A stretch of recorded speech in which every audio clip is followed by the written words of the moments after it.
waxaan u gudbayaa malafka shaqadaadii amniga ee NISA haddii aad ogolaato oo ay ka buuxaan dhacdooyin waaweyn oo dadka Soomaaliyeed ay siyaabo kala duwan aragtiyo uga haystaan hay'ad xogteedu kooban tahay macluumaadkeedu aad iyo aad dadka Soomaaliyeed xog badan uga hayn waxaan diyaar u nahay malafka inaan furno soo dhow mardan wareyska ogolaado waana ogolaado su'aalaha waxaan u gudbayaa malafka amniga iyo NISA fahad ka shaqeysay NISA inta tagin ka hor hay'ad amni mise baratay aqoonteeda ma baranin waxbarashadeeda aniga amni kama mid ahayn hay'ad amnina kama soo shaqeynin labadaba maya hay'adda NISA hay'adda sirdoonka iyo nabad sugidda qaranka Soomaaliyeed waa hay'ad xasaasiya oo macluumaadka dalka kuwa ugu waaweyn hadaysan ahayn tan koobaad adigoo aan wariye soo ahaa siyaasadda muddo kooban ka shaqeynayay hay'ad amni oo u baahan macluumaad sirdoon iyo xogaha la xiriira sidee madaxweyne farmaajo kuwa amni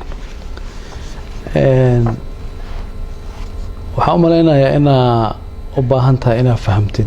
hay'adaha sirdoonka dadka madaxda ka noqda dunida oo dhan background-kooda adduunka oo dhan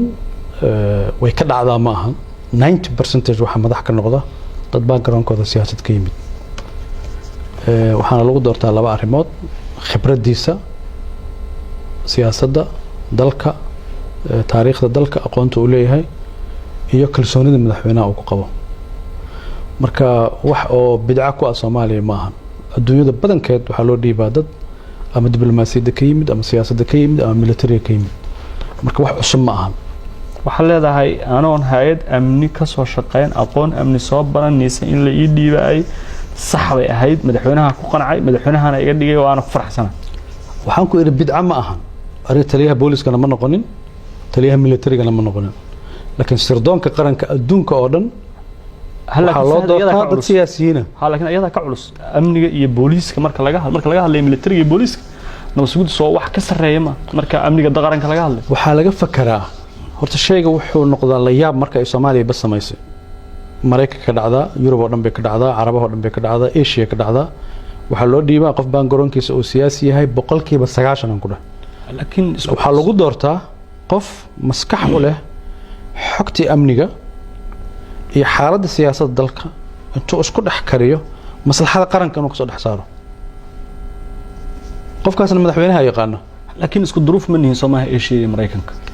hadii duruuftanada kuma jirto sadarteed nabad sugidda Soomaaliya qof background askarinimada waa loo dhiibaa qof civilna waa loo dhiibaa sharciga u ogol Agosto 2018 ayaa laga dhigay agaasimo ku-xigeenka hay'adda NISA madaad doortay mise madaxweynaha ayaa ku dooray adoo agaasimo guud oo madaxtooya in agaasimo ku-xigeen NISA u laabatay waa jago kale oo ka hooseysa agaasimihii guud hadii waa daayo waxaan ku yiri aniga mar walba waxaan ka shaqeynayaa qanaacadeeda dalka sidii lagu maamulayay iyo falsafadii siyaasadeed lagu xukumayay iyo afkaarta siyaasadeed lagu maamulayay baan ku qanacsanaa marka macna ima sameeyeen inaan ku-xigeen ka noqdo iyo inaan agaasimo ka noqdo iyo inaan wasiir ka noqdo inaan shaqeynayo macna ay sameeyeen NISA marka aad timid iyo maanta oo aadan joogin guul ama dib u dhac maxaa farqiga u dhaxeeya maxaa way maanta timid iyo maanta والله sida fiican horta qof cadaalad ka shaqeynaya oo qiimeyn sax sameynaya fiican inuu qiimeeyo laakiin hadii aniga aan isku dayo aanan cidna ku xad gudbeynin hay'adaas culays fara badan oo haystay xaalada ay ku jirtay oo dib u dhac u keenay dhibaatooyin fara badan oo khaldanayd waxaan aaminsanahay inaan wax badan oo wanaagsan u sameeyay wax badan aan u hagaajiyay haddaan tusaale ku siiyo waxaan hay'adda ka joojiyay oo dadka finance-ga dhaqaalaha dawladda ka shaqeeyana ay marag ka yihiin wax allaala waxa dhaqaale ajnabi ka imaanaya waa jaray waxaana ku shaqeynayay falsafad ah haddii la rabo sirdoon madax bannaan oo dalku leeyahay waa inuu xoolo dalka leeyahay oo ku shaqeeyaa sida darteed projectiyadii mashaariicdii aan cid kale maalgashigeeda nagala dhaxeeyo dhan waa joojiyay anuu rabay askariga Soomaaliyeed ama sargaalka Soomaaliyeed nabad sugidda ka tirsan shaqada uu qabanayo inay ku jaango'naato awoodda dawladda ay leedahay waana meesha awoodda dawladda laga qiimeeyo qodobka labaadna waxa waaye waxaan hay-adda ka saaray wax allaale iyo wixii faragelin ajnabi ahaa ku dhex jiray oo si xad dhaaf ugu dhex jiray oo si hadda ka sheekeeyo laga nixi karo ku dhex jiray ilaa aan gaaray in xafiisyada qaar yani lagu dhex arki jiray qof ajnabi oo fadhiyo waxaana gaarsiinay xarumaha hay-adda oo dhan inaysan qof ajnabi imaan karin isagoon ballan lahayn hadduu ballan leeyahayna xafiiska arrimaha dibadda uu la xiriirayo xafiisyada arrimaha dibaddana uu ku qaabilayo laakiin centerka qof ajnabi ma soo geli jirin laakiin waayadii hore waxay gaarsiisneed in lagu yiraahdo qaybta wadan hebel qaybta wadan hebel qaybta wadan hebel qaybta wadan hebel waxaas oo dhanna waa ka sifaynay marka faragelinta inaan ka sifaynay tan saddexaad oo ugu dambeysana waxaa waaye tayada aqooneed tayada shaqo garaadka dadka meesha ka shaqaynaya oo aqoontooda iyo kartidooda aada u sarreysay in hay-adda ay gaartay inay ka fiicnaato ereygaas waliba waa isticmaali karaa sirdoonadii dariska nala ahaa oo qaarkood aan annaga macallimiin u noqonay oo aan koorsooyin siinaynay oo aan tababaraynay ilaa aan gaarnay sirdoonada afrika kuwooda ugu fiican ma gaari karin laakiin tartan aan dowlado badan dhaafnay baan gaarnay dhaqaalaha dibadda ayaad soo qaaday in hay-adda aad dhaqaalo ka jirta dibadda ka imaanaya dhaqaalahaas ma noo sheegi kartaa meelo iluhu ka imaanaya fasax uma haysto hadda inaan sheego waddamadaas ma sheegi karo waa in la ii fasaxo inaan sheego ma sheegi karo laakiin waa ka joojinay qaybaha niisa ee ku dhex abuurnaa hay-adda gudaheeda ee hay-adaha kale ahaa ayaga tiradooda iyo dalalka ay saameynta joogtay oo xafiisyada ku lahaa waxay ku soo galayeen hab ay u bixinayeen projectiyo dowladda Soomaaliya ay ku kaalmeynayaan mesela waxaa la dhahayaa ka hortagga burcadda waxaa la dhahayaa la dagaalanka al-shabaabka waxaa la dhahayaa la dagaalanka crime-ka dambiyada abaabulan waxaa la dhahayaa hijrada sharci darrada ah ee dadku ay sameynayaan baa idinka kaalmeynaynaa laakiin waa qof ajnabi institutionka soo dhex galaya meel adduunyada ka dhacdana ma jirto sirdoonka dalka inuu qof ajnabi intuu soo galo uu talo ku yeesho dalalka hay'adaha ah oo dalka joogay ama waa dawlado iyagu tusaale ahaan dawlad hebel ayaa hay'adda nabadgelyada Soomaaliya waxay siisay mashruuc la xiriira la dagaalanka dadka sharci darrada socdaalka ku yimaada ma dawladda bixinaysa mise hay'ad ayaa la soo marinaya ma dawladda bixinaysa sirdoon dawladda bixinaya oo intuu yimaado niisa Soomaaliya dhahay waxaan ka kaalmeynaynaa argagixisada waxaan ka kaalmeynaynaa kan laakiin anu markaan lamid waxaan ku iri wax allaalay wixii dhaqaale aad siinayeen markaan u baahan anaga idin sheegay iska haysto si laakiin diblomaasiyo edabsan inta qofka sargaalka ah haduuba ajnabi mishaar ka qaadanayo aqeedadiisa siyaasiga iyo aqeedadiisa wadaniyada ay dhaawac soo gaaraan fahad intii aad joogtay niisa inta aad sheegtay hadii aad ka qabatay dhinac kale waxaad ogolaatay sida dad badan kugu eedeeyaan ama siyaasiyiin kala duwan sheegaan in hay'adan ay noqoto hay'ad ay leedahay dawladda Qatar oo iyadoo dhaqaalaha mashaariicaha ay joojisay laga qaadan jiray ay dawladda Qatar bixiso eedeynta maxaa uga jawaabsaa walaalow waxaan si nadariyada markaan aaminsanahay in dhaqaale ajnabi ah hay'ad sirdoon laga ilaaliyo ma ii saamaxay haddana dawladahaas ka mid inaan ogolaado tusaale yar baan ku siinayaa dadka dhan marqaati ay ka yihiin hay'adda waxaan ka sameeynay dhismayaal wada waaweyn oo wada cusub kulli budgetka dawladda Soomaaliya laga bixiyo hal shilin oo dawlad ajnabi ah laga ma bixin dhismayaal waaweyn oo aad iyo aad u cajiib badan baan laga dhisay kulligeed rasiidka budgetka dawladda Soomaaliya wasaaradda maaliyadda bixinaysa haddii marka aan dawlad dhaqaale uga raadinayo dhismayaasha saxda ku bixin lahaa iska daa wax kale xisaab xir hay'adaad ma samaysay marka dhaqaalaha laga hadlay hadii way leedahay budget bay leedahay wasaaradda maaliyadda la xisaabtanta hanti dhowrka la xisaabtama bilmunaasaba hanti dhowrka qaranka wadna warsan kartaa waa markii ugu horeysay oo intaan anigu u yeeray aan ku imaada xafiiska imaada baara documentationka iyo waraaqahana fiiriyo Fahad Yaasiin waxa jirta hadal aad iyo aad u soo baxay 45 sano ee xukunka nabadii nolol u joogay madaxweyne Farmaajo dalka hogaaminaya adna taliyaan nabadgelyada inta ugu badneyd aad ahayd si weyn u soo shaabaxay waxyaabo badan laga sameeyay isku milanka al-shabaab iyo niisa waxaa la tiirinayaa adiga shakhsi ahaantaada Fahad in isku milankaas aad qayb weyn ka qaadatay hay'adana badankeed loo bedelay inay yihiin dad ka tirsan aan maanta la kala garan karin qofka niisa iyo qofka shabaab maxaa uga jawaabayda inta laba jawaabood waaye horta markooda wax aad loogu qoslo aadna looga naxo mustawa hooseeya waaye dadka Soomaalida in dad siyaasiyiin hadalkaas dhahay way jiraan marqaatiga ugu fiican waa xaqiiqada waa dhabta hay-addaas intii aan joogay dadka Soomaaliyeed ee Muqdisho jooga adugu warso dilalkii shirqoolka hoos buu u dhacay almost waa tirtirnay dadkii bastooladaha magaalada Muqdisho lagu diri jiray oo shaqo weyn ka qabanay oo degmooyinka gaarsiinay 3 mitir walbaba askari dharcada oo bastoolad wata oo amniga ilaalinaya 3 mitir baan gaarsiinay magaalada Muqdisho waxaa hoos u dhacay maaha waxaa tirtirmay in qof bastoolad loola baxo lagu dilo waadna garan kartaa xamar heerkay gaarsiisneed waxaa hoos u dhacay qaraxyadii waxaa hoos u dhacay dilalkii qorshaysnaa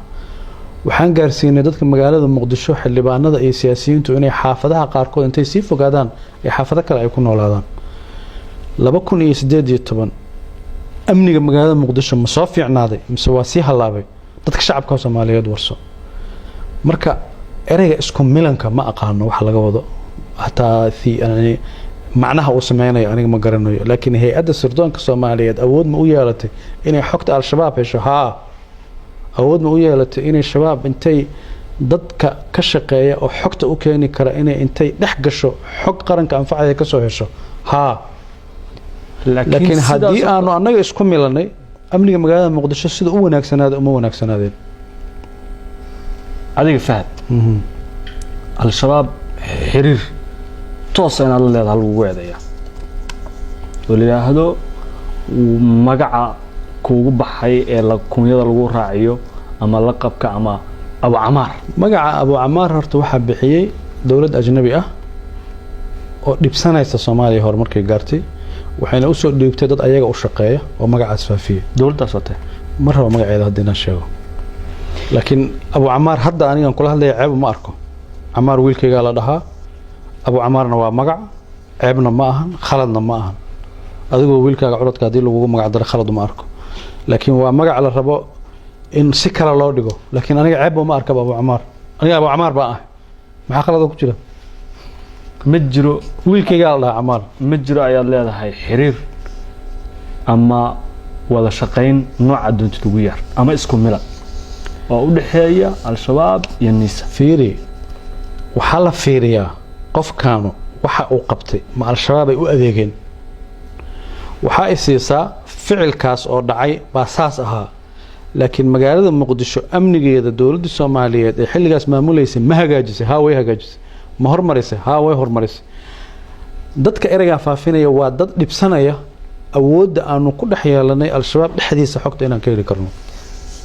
Fahad Yaasiin waa kaaga mahad celinaya waraysiga mar kale marar badan Twitter-ka hay'adda NISA waxa lagu baahiyay macluumaad la xiriira waxa ka dhex jira kooxda aad la dagaalamaysan ee dawladda Soomaaliya ka soo horjeeda kadayr waxa ay lahayd isku milan baa inta dhaxeeya warkaas waxa uu ahaa war caadi oo dhacdo saxaafadda loogu talagalay tusaalahaan inay baahiso khilaaf ka dhex jira kooxda gudaheeda maxaa Twitter-ka NISA loogu baahay yaa way saxaafadda ku dhacday inay qorto xamar joogto maba awoodaan be they can't saxaafadda Soomaalidu waxay awoodaa inay ka hadasho waxa gudaha ka dhex jira kooxda intay ka ogaan karto laakiin idinka maxay ahayd xuduud bay leeyihiin waxa jira oo ku faraxsanahay su'aasha inay weydiisay adduunyada oo dhan hay'adaha amniga ka shaqeeya xogta argagixisada iyada adduunyada la wadaagto qaarna saxaafadda si liiga u siisaa qaarna ayadaa sheegta idinka maxay wax ka faa'iideysan warkii al-shabaab inaad ku baahisaan Twitter-ka dawladda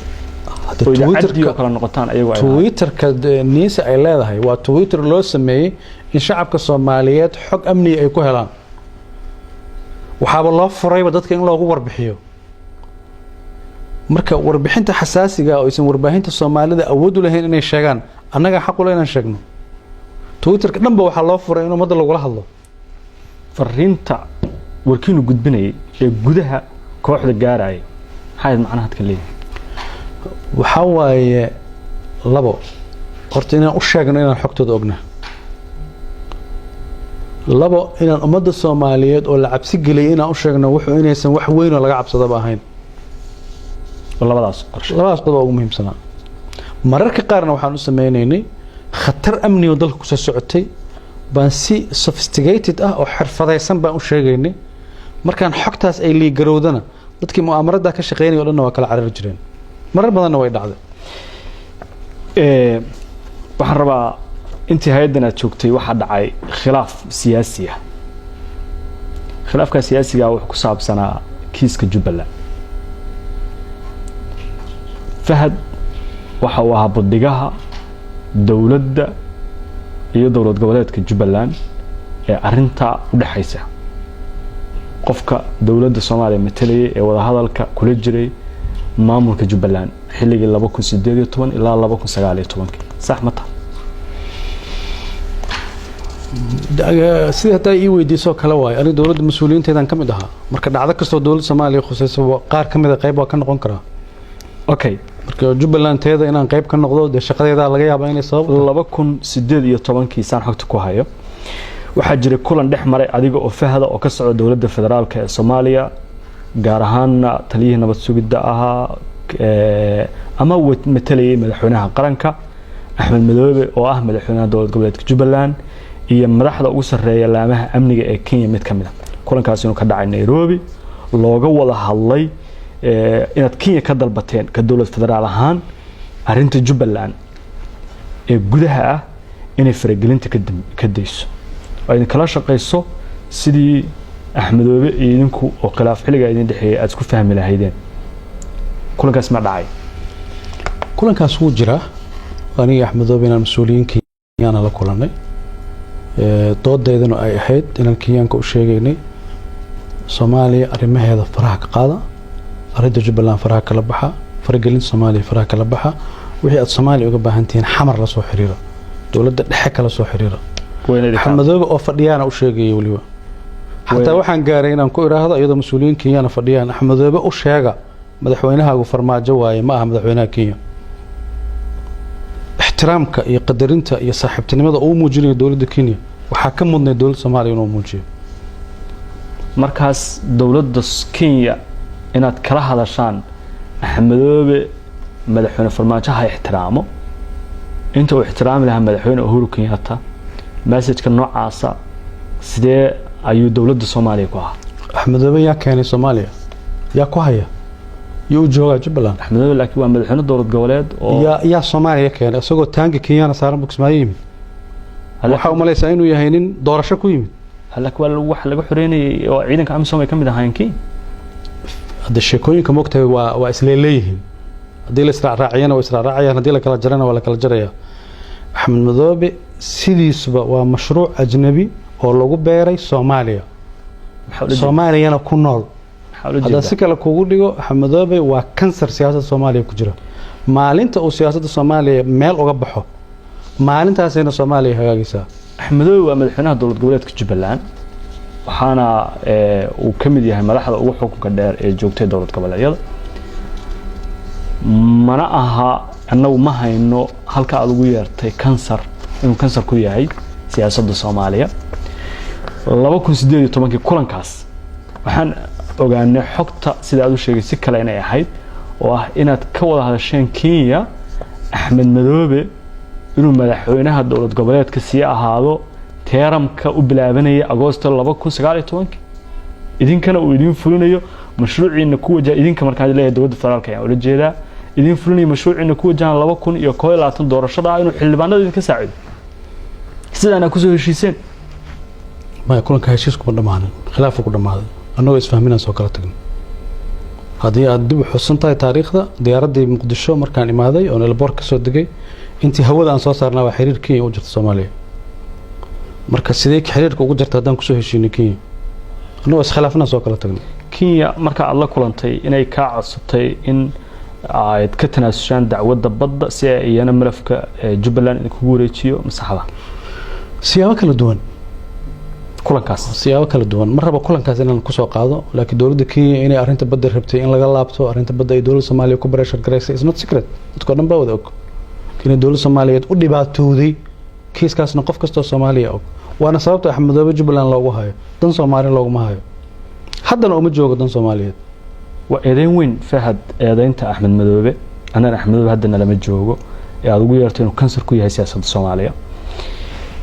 intii aad joogteen wax yar baan ku sheegayaa ma jeceshahay inaad barato quraanka kariimka ah iyo culumta shariicada ugu kaalay markaska Nuureyn online oo baro adigoo gurigaaga jooga quraanka higaada iyo culumta kale islaamka wixii faahfaahin kala xiriir nambarada shaashada kaaga axmed madoobe madaxweyne cabdullaahi yuusuf waa la diriray soo magac diineed wato madaxweyne sheekh shariif waa la diriray soo magac diineed wato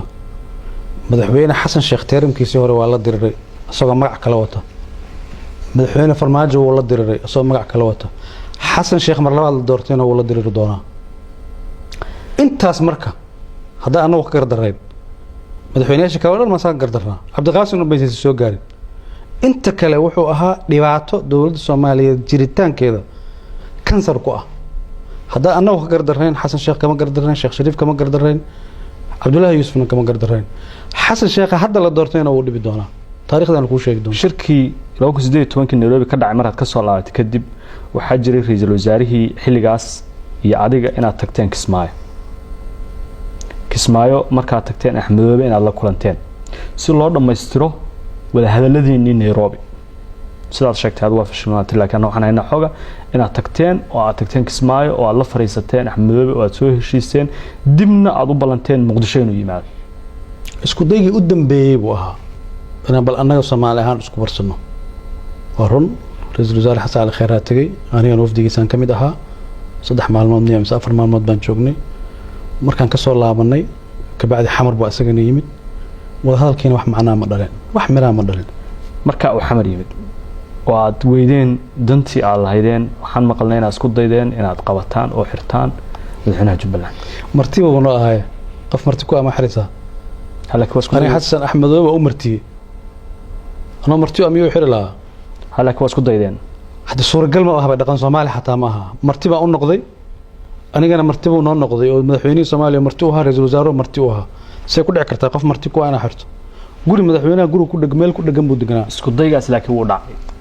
إن اسكت يدين إن حكسان وهالك كويسان أنت الدور رشيد الجبلان عداعيسو ما دام هشيسكي ولا الخرافات ده بحاس دقن صومالي معها أحمد الله دانس دقالة إنه asagoo martino lama dagaalayno 2019 August isla Jubbaland ku jira doorashada martiqaadka uu xamar ku yimid madaxweynaha u diray madaxweynuhu u yimid way wada hadleen way sheekaysteen waan soo tashanayaa buu yiri marka si ay ku imaan kartaa ani ma garanayo isku fahmo way marka faham la'aanta maxaa keenay maxaa waxa weyn ee idin dhaxeeyay ee aad isku haysan root-ka dhacdada ugu weyn dan Soomaaliyeed baa la isku khilaafay مصلحة الصومالية اللي اسكو خلاف مصلحة جبلان تهلا أو دن صومالية مصلحة الصومالية كم تها جبلان هذه هل سؤال دانكو ديود يجي جواب توقف كستو صومالية هي يجي جوابه واي لح مدحوينه ولا درسيه واي وكلي وجوجا لكن دي أدون كانوا وايز بدلا رجين كايز بدلا مدحوينه الصومالية إز بدلا مدحوينه كينيا إز بدلا كوي توبيا إز بدلا دعي ولا صوت دورت أحمد ولا صوت دورت كم جوجا هذا inuu xoog ku jooga sida dabcan doorasho sanduuq la dhigay oo la soo doortay sida lagu dawladuna aqbashay sida lagu doortay waa naqaana halka waa aqbashay aniga markaan aad u qoslo waxa kamid ah markii Axmed Madoobe doorasho xor oo ka sheekeeyay halka waa aqbasheen natiijada doorashada dowladda Soomaaliya way aqbashay madaxweynaha Soomaaliya soo saaray in natiijada doorashada aqoonsan ma soo saarin Djibouti markuu aaday madaxweynuhu ma soo saaray wuxuu soo saaray inuu 2 sano oo ku meel gaar ah uu siiyay isagoo u turaaya wada hadaladii doorashada federaalka inay socdaan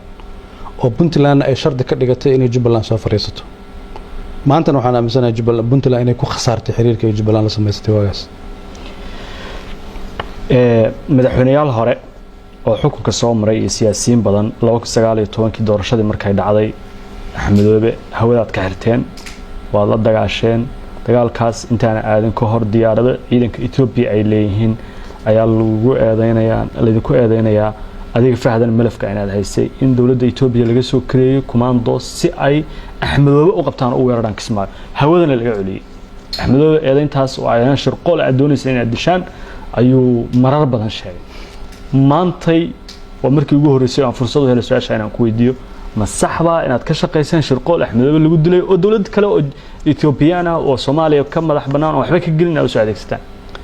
fiiri caalam al-mu'amaraat waayo waxa ay sheegaysan anaga waxa fiican aan ka sheekeyno siyaasad caalam al-mu'amaraat marka waa imagination waa iska qiyaas dhici doonto qof iska wareeray oo kaligiis la sheekeysanaya waxa ku sheekeysan kara marka waxaan sheegaysan anu waxaan fahmaynaa ma ahan erayo culculusna waayaba marka dawlad Soomaaliyeedna saa uma shaqeyso institution qaran soo ama shaqeeyo kala aragti duwanaanshaha waa mawduuc laakiin ereyada ay isticmaalaysid ereyo dawladnimo iyo qarannimo iyo dib u dhis iyo dal iyo saa loogama shaqeeyo waxba kama jiraan inaad arrintaas ku daydeen hadda fikirkaas ma imaan karaba aragti siyaasadeed waa gooni loolan siyaasadeed waa gooni laakiin sidaas mu'aamarada loo alifayo adduunyadana uma shaqeysaba laakiin fahad madaxweynayaal hore iyo dad sare iyo Axmed Madoobe oo ah sheegan uu dhibana yahay ayaa sheegay war sahlan ma cidda la eedeynayna waa fahad asaga raba inuu cadeyn keeno hadda asaga raba inuu cadeyn sheego dawladda Itoobiya kismaayo joogaan marna kalamin waa isku dayeen in airport-ka tagaan oo ay diyaaradaha soo dhaweeyaan maalintaas dhaqaaqaas waa jiray fiiri xiriirka Itoobiya iyo Axmed Madoobe kala dhaxay taariikh dheer waay taas adiga la raba inaad baartid ciidamada Itoobiya waa joogaan ciidamada Kenya waa joogaan it's not secret Axmed Madoobe isku dayeen sidii roobo inaad soo xirtaan waay maxaa soo xireenaa madaxweyne meel joogo maamul haystee laakiin sida maamulkiisa adiga hadda dhaliilaya oo leh waa kansar oo ma aqoon hadda asaaliib siyaasiya kula macaamilayna asaaliib military say lagu macaamala say ku imaanay oo madaxweyne meel la doorto fadhiya ama wada sax lagu doorto ama wada khaldan lagu doorto uu fadhiya Axmed Madoobe dantiina markii siyaasiga ka weydeen 2020 dib idin dhiso in dagaal adag oo la fijabisa oo ilaa diyaaradaha in laga xiro in la go'doomiyo in diyaaradaha hawada ku jirta laga saaro raadaarka ilaa heerka la gaarteen masaalixda arinta diyaaradaha waxay khuseysay diyaarada ajnabi ah baa dalka si sharci darro ku soo galay adigana marqaati baa ka tahay Soomaaliya marqaati ka tahay diyaarada sharci darro baa dalka imaanay kuwaas keenay in diyaaradaha la xiro laakiin deegaan dhan laakiin Axmed Madoobe markuu rabo waa baxay markuu rabana waa imaanay cidda dhibaatada la kulmayso dad Soomaaliyeed aad go'doomiseen annaga hadafkeena wuxuu ahaa diyaaradaha ajnabiga ee sharci darrada dalka ku imaanaya in laga mamnuuc miyaad celiseen waa celina waa joojinay qaar badan aan joojinay diyaarad uu ku yimid aadan bare ducaale ayaa jirtay maalinta caleemasaarka Axmed Madoobe hawada Soomaaliya soo gashay kana timid dalka Kenya diyaaradaas si nabad ay ku degtay si nabadana ay ku baxday habka ay ku yimaadeen iyo habkii loo celinayay baa kala duwanaa waxay ku yimaadaan habay ka dhigayaan inay ciidamo amisom yihiin waji kale ku imaanayaan ana qabatayntii diyaaradeed ee Jubbaland saaray inay sax ahayd baamsintahay waxna mogtahay waa sax waxna waa khalad oo mawduuc kale laakiin waxaan ka hadlayaa go'aanka waxa dhaliyay waxay ahayd hawadii Soomaaliya oo dal shisheeye si sharci darro ku soo galay Axmed Madoobe dagaalkiisa su'aasha ugu dambaysa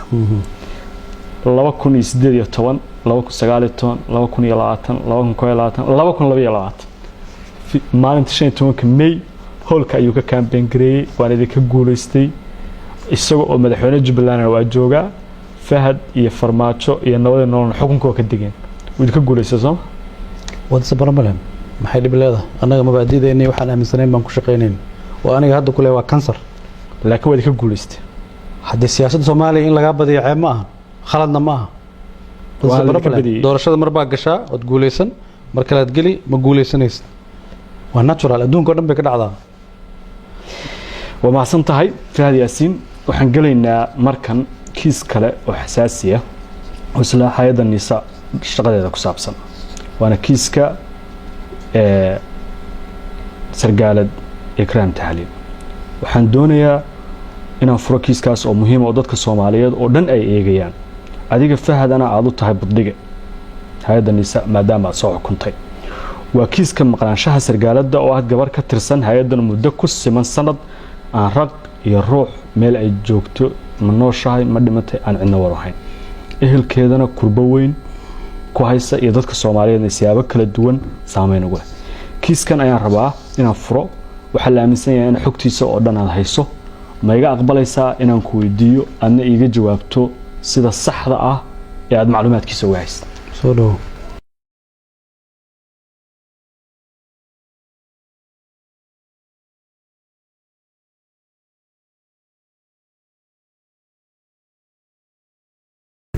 bishaaro waxaan kuugu bishaaraynayaa application-ka Baysi waxa uu ka caawinayaa inaad ehelkaaga lacag u dirto adigoo jooga gurigaaga iyo goobtaada shaqada loo diraha lacagtu waxay ugu dhacaysaa telefoonkiisa gacanta Baysi waxaad ka heli kartaa App Store-ka iyo Play Store-ka